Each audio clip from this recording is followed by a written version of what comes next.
বন্ধুরা, কবে আসতে চলেছে ইমামের বাড়িতে ডাকাত নাটকের 2 নম্বর পর্বটি?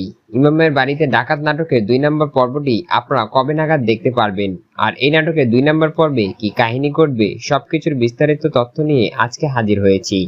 ইউটিউবের মোস্ট ট্রেন্ডিং ভাইরাল নাটক হচ্ছে ঈগল ইসলামিক নাটক ইউটিউব চ্যানেলের নাটকগুলো।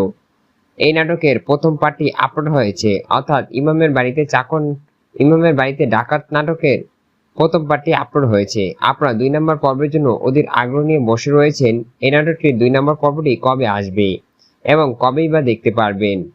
হ্যাঁ বন্ধুরা, ইউটিউবের মোস্ট ট্রেন্ডিং ভাইরাল নাটক হচ্ছে ইমামের বাড়িতে ডাকাত নাটকটি সবেমাত্র প্রথম পর্ব আপলোড হয়েছে। আপনাদের দর্শকের ভালোবাসা চিন্তা করে নাটকটির 2 নম্বর পর্ব নিয়ে আসা হবে। নাটকটির 2 নম্বর পর্বে শুটিং ও এডিটিং এর কাজ চলছে। আপনার মাঝে কবে আসতে চলেছে ইমামের বাড়িতে ডাকাত নাটকের 2 নম্বর পর্বটি? 2 নম্বর পর্বটি আপনারা দেখতে পারবেন আগামী শুক্রবার বিকাল 3:30টায় শুধুমাত্র ঈগল ইসলামিক নাটক ইউটিউব চ্যানেলে আসতে চলেছে এই নাটকের 2 নম্বর পর্বটি। এই নাটকের 2 নম্বর পর্বটি বেশ ভাইরাল হবে এবং নাটকটি একটি গল্পের মধ্য দিয়ে যাচ্ছে। নাটকটি আশা করছি আপনাদের আরো সুন্দর দিকে এগিয়ে নিয়ে যাবে এবং নাটকটি আপনাদের ভালো লাগবে। আপনারা ঈগল ইসলামিক নাটক ইউটিউব চ্যানেলটি সাবস্ক্রাইব করে রাখুন আর আমাদের এই চ্যানেলে কমেন্ট করে যান আপনি কোন জেলা থেকে এই সুন্দর ভিডিওটি দেখছেন।